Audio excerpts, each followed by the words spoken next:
Hello, Country Meadows. Today is Good Friday, and for our Good Friday devotions, I thought I would just read the account of Jesus' crucifixion in the Gospel of John. Some of you, maybe on Tuesday, you saw the movie John, the Gospel of John. And so let me read just those final hours, and it takes up a chapter and a half. So let me read that to you. And throughout this reading, let us just have our eyes focused on what's taking place and what God is teaching us through the reading of His Word. I'll start with chapter 8 in John, and starting in verse 28. It says, "Then they led Jesus from Caiaphas to the Praetorium, and it was early morning. But they themselves did not go into the Praetorium, lest they should be defiled, but that they might eat the Passover. Pilate then went out to them and said, 'What accusations do you bring against this man?'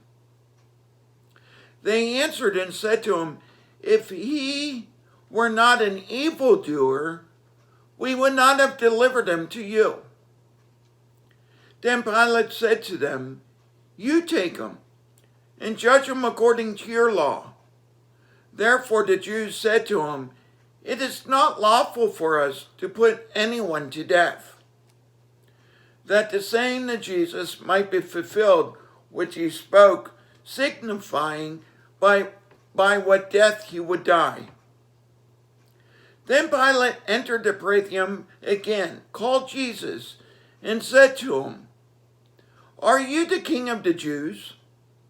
Jesus answered him, 'Are you speaking for yourself about this, or did others tell you this concerning me?' Pilate answered, 'Am I a Jew? Your own nation and the chief priests have delivered you to me. What have you done?' Jesus answered, 'My kingdom is not of this world. If my kingdom were of this world, my servants would fight, so that I should not be delivered to the Jews. But now my kingdom is not from here.' Pilate therefore said to him, 'Are you a king then?' Jesus answered, 'You say rightly that I am a king. For this cause I was born, and for this cause I come into the world, that I should bear witness to the truth.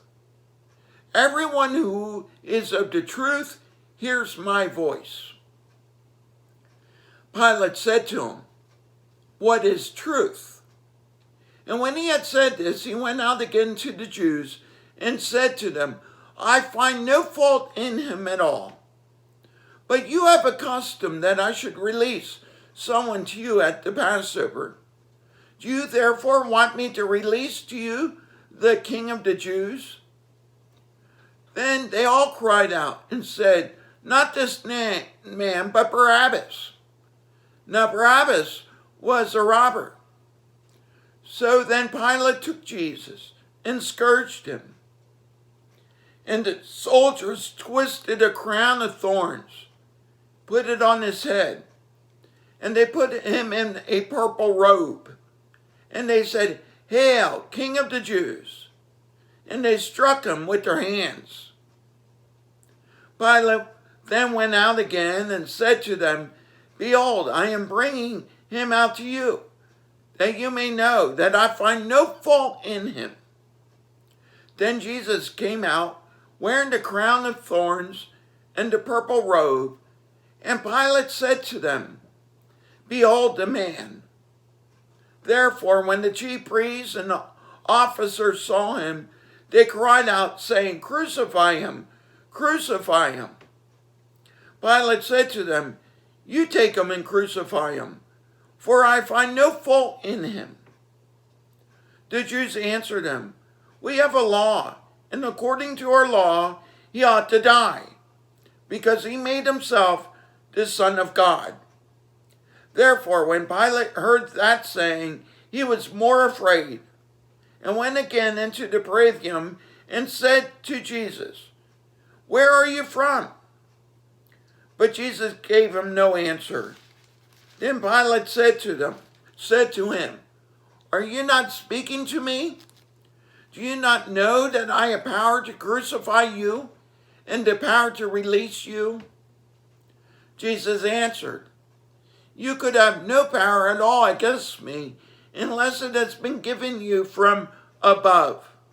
Therefore, the one who delivered me to you has the greater sin." From then on, Pilate sought to release him. But the Jews cried out, saying, "If you let this man go, you are not Caesar's friend. Whoever makes himself a king speaks against Caesar." When Pilate therefore heard that saying, he brought Jesus out and sat him down in the judgment seat, in a place that is called the Pavement. Now it was the preparation day of the Passover, and about the 6th hour. And he said to the Jews, "Behold your king." But they cried out, "Away with him! Away with him! Crucify him!" Pilate said to them, "Shall I crucify your king?" The chief priests answered, "We have no king but Caesar." Then they delivered him to them to be crucified. So they took Jesus and led him away. And he, bearing his cross, went out to a place called the place of the skull, which is called in Hebrew Golgotha, where they crucified him and 2 others with him, one on either side, and Jesus in the center. Now Pilate wrote a title, put it on the cross, and the writing was, "Jesus of Nazareth, King of the Jews." Then many of the Jews read the title, for the place where Jesus was crucified was near the city, and it was written in Hebrew, Greek, and Latin. Therefore the chief priests of the Jews said to Pilate, "Do not write the King of the Jews," but he said, "I am the King of the Jews." Pilate answered, "What I have written, I have written." Then the soldiers, when they had crucified Jesus, took his garments and made 4 parts, to each soldier a part, and also the tunic. Now the tunic was without a seam, woven from top in one place. They said therefore among themselves, "Let us not tear it, but let us cast lots for it, whose it shall be, that the scripture might be fulfilled, which says, 'They divided my garments among them, and for my clothing they cast lots.'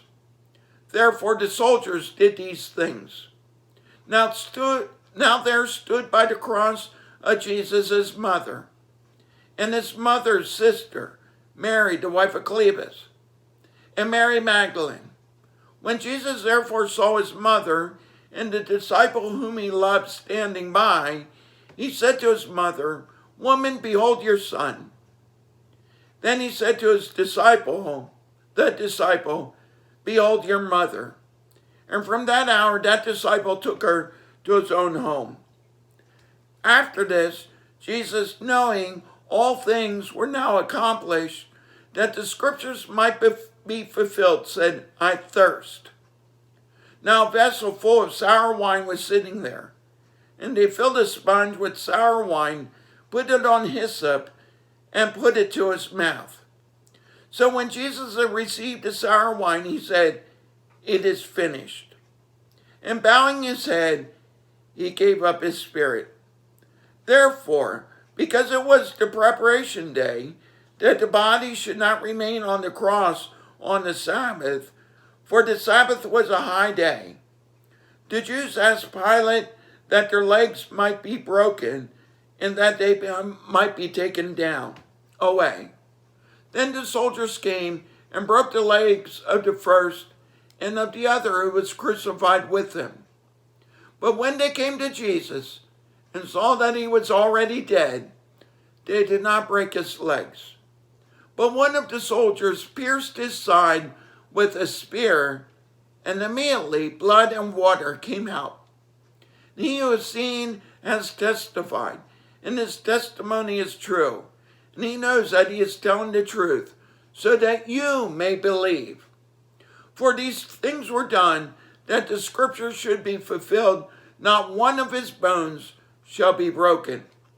And again, another scripture says, they shall look on him whom they have pierced.